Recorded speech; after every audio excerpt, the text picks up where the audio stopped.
I can't remember when I first learned about Hiroshima and Nagasaki.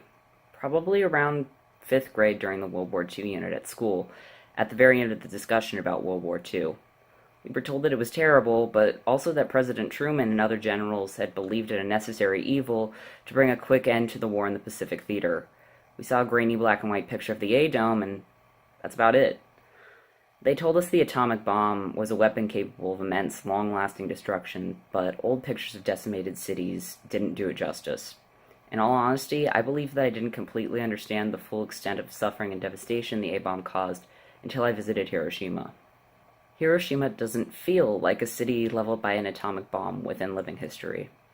It reminded me a lot of my hometown, actually. They're both situated near rivers, with streetcars, okay, a streetcar in Cincinnati's case, and a very enthusiastic love for their baseball teams. They even have the same logos on their caps. For a while, you can nearly forget about August 6, 1945, but there are small reminders everywhere. An electric company and bank building that both survived the bomb, and a plaque marking the hypocenter where a little boy detonated 600 meters above. The clearest, most heart-wrenching reminder for me was the A-Dome. Pictures don't do it justice. The first time I saw it, this immense feeling of pure horror dawned on me. I think I actually, just stood there and just said, oh shit. Because it was, seeing it was that powerful. The surrounding area seemed to fade away, like I'd been transported back to 1945. There are memorials and graves, both marked and unmarked, all around Hiroshima Peace Park, but the A-Dome was the place where I truly felt the presence of death.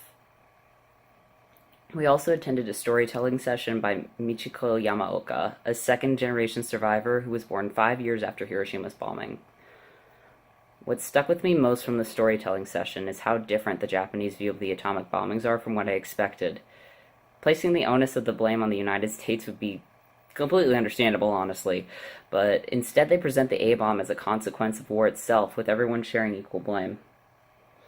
There's definitely something to be said for this view. The Manhattan Project was a result of the United States learning that Nazis had begun work on harnessing nuclear fission, and part of the reason it was used against Japan was to deter the Soviet Union and curb its influence in the area. The most powerful thing Yamaoka-san told us was to not fear each other, because fear leads to hate.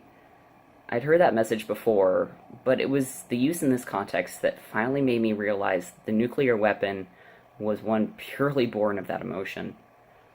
The United States developed and utilized nuclear weapons purely out of fear. Fear of the Nazis developing their own first, fear of Japan dragging on the war, and fear of the Soviet Union gaining more influence in East Asia by negotiating peace with Japan. To this day, the countries that have not undergone full nuclear disarmament do so because they're afraid of being defenseless. I honestly think that every single American politician who calls for nuclear proliferation and who threatens others with the use of nuclear arms needs to visit Hiroshima. Anyone who thinks nuclear weapons aren't that bad, or who thinks certain countries deserve to be nuked, needs to visit Hiroshima. There is no way that nuclear weapons can be used without killing and maiming millions of innocents, not just immediately, but over the course of decades and generations. No matter how wicked a country's military or government is, its civilians don't deserve that, and that's who's guaranteed to suffer in the event a nuclear weapon is used.